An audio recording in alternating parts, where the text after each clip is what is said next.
Hi. இன்னைக்குள்ள எபிசோடோட ஹைலைட்ஸை தான் இப்போ பார்க்க போகிறோம். பிரச்சனையில் ஆரம்பிக்குது இந்த எபிசோடும். சனம், ரேகா இவங்களுக்குள்ள பிரச்சனையை தீர்க்கறதுக்காக ரம்யா பாண்டியன் இந்த பிரச்சனையை பற்றி பேசுகிறாங்க. ரேகா முடிஞ்ச வரைக்கும் இந்த பிரச்சனையில் அவங்க டிஸ்கஸ் பண்ண விரும்பலை, சண்டை போட விரும்பலை அப்படின்னு சொல்லி அந்த இடத்துலேருந்து விலக பார்க்குறாங்க. பட் இருந்தாலும் அவங்கள மறுபடியும் அழைச்சி அந்த விஷயத்தை பேசுகிறாங்க பிரச்சனையை முடிக்கிறதுக்காக. அது பிரச்சனையை முடிக்கிறதுக்காக ரம்யா பேசுகிறாங்கன்றது தெரியுது. ஆனால் அந்த இடத்துல 2 பேர் அந்த பிரச்சனையை முடிக்கிறதுக்காக பேசலை, அந்த பிரச்சனையை பெருசாக்கிறதுக்காக பேசுகிறாங்கன்ற மாதிரி தான் நம்மளுக்கு தோணுது. அது சனம் மற்றும் சுரேஷ். சனம் அவங்கள வில்லனாக போர்ட்ரே பண்ணுறாங்க, வில்லனாக போர்ட்ரே பண்ணுறாங்கன்னு அவங்களே சொல்லிகிட்டு இருக்காங்க. பட் அவங்க சொல்கிறது ஒரு விதத்தில் உண்மை தான். ஆனால் மற்றவங்க போர்ட்ரே பண்ணுறாங்களோ இல்லையோ, நம்ம கண்ணுக்கு அவங்க வில்லனாக தெரியுறாங்க அவங்க நடந்துக்கிற விதத்தினால. நாட் பிகாஸ் ரேகாவோ இல்லை வேற யாரும் பண்ணுறதுனால இல்லை, அவங்க எப்படி நடந்துக்கிறாங்கன்றதுனால நம்ம கண்ணுக்கு அவங்க அப்படி தான் தெரியுறாங்க. அது உண்மை. சுரேஷ் இந்த பிரச்சனையை இன்னும் கொஞ்சம் பெருசாக்கிறதுக்காகவே பேசுகிற மாதிரி இருந்தது. இந்த பிரச்சனைக்கும் அனிதாவுக்கும் சம்மந்தமே இல்லை. பட் இருந்தாலும் அனிதாவை பற்றி அவர் பேசிக்கிட்டே தான் இருக்கார். அனிதா ஒரு விஷம், அவங்க இந்த பிரச்சனையை இன்னும் பெருசாக்கிடுவாங்க, அவங்க இன்னும் கொஞ்ச நாளில் இந்த பிரச்சனையை இன்னும் பெருசாக்கும். அந்த குக்கிங் டீமில் அவர் இருந்துற வரைக்கும் எல்லாமே ப்ராப்பராக இருந்தது.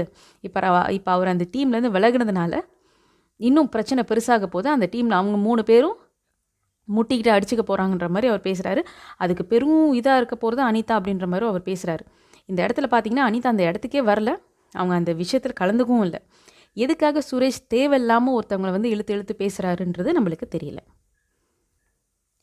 இதை தவிர மற்றபடி இன்றைக்கி பெரிய ஹைலைட்ஸ் இந்த எபிசோடில் இல்லை. இன்றைய எபிசோடில் ஒரு நல்ல விஷயம் நடந்ததுன்னு பார்த்தீங்கன்னா, பாலாஜி அவரோட எக்ஸ்பீரியன்ஸ், அவரோட லைஃப் சேலஞ்சஸ், அவரோட லேர்னிங் கர்வை பற்றி ஷேர் பண்ணப்போ அவர் கொஞ்சம் இமோஷனல் ஆகிட்டார். அதை பார்த்து அந்த ஹவுஸ்மேட்ஸ் எல்லாமே ஃபீல் பண்ணி அவருக்கு சப்போர்ட் பண்ணாங்க. கொஞ்சம் அது பார்க்குறதுக்கு ரொம்ப சந்தோஷமாக இருந்தது. ஸோ எல்லாருக்குமே அது ஒரு நல்ல விஷயமாகவே அமைஞ்சது. இன்றைக்கு உள்ள எபிசோடில் நெகட்டிவ் ஷேட்டில் தெரிஞ்ச 2 கேரக்டர் சனம், சுரேஷ். சனம் சின்ன விஷயத்த ரொம்ப பெருசு பண்ணுற மாதிரி தோணுது. தேவையில்லாமல் அட்டென்ஷன் சீக் பண்ணுறதுக்காக ஒரு பிரச்சனையை உண்டாக்குற மாதிரியும் தோணுது. இதை அவங்க தவிர்த்துக்கிட்டாங்கன்னா அவங்களுக்கு நல்லது. as for சுரேஷ், ஆரம்பத்தில் அவருக்கும் அனிதாவுக்கும் பிரச்சனை இருந்தது. அந்த பிரச்சனையை பற்றி அவர் பேசினார், சில நியாயமான விஷயங்களை சொன்னார். ஓகே, இப்போ அனிதா எந்த பிரச்சனையும் இல்லை அவர் கூட. அப்படி இருக்கிறப்போ மற்றவங்க பிரச்சனையில் எதுக்காக அனிதா பேரை சொல்லணுன்றது தேவையில்லாத ஒரு விஷயம். இதை அவர் தவிர்த்துக்கிறது நல்லது. That will be all for today guys. நாளைக்கு பார்க்குறேன் உங்களை. Bye bye.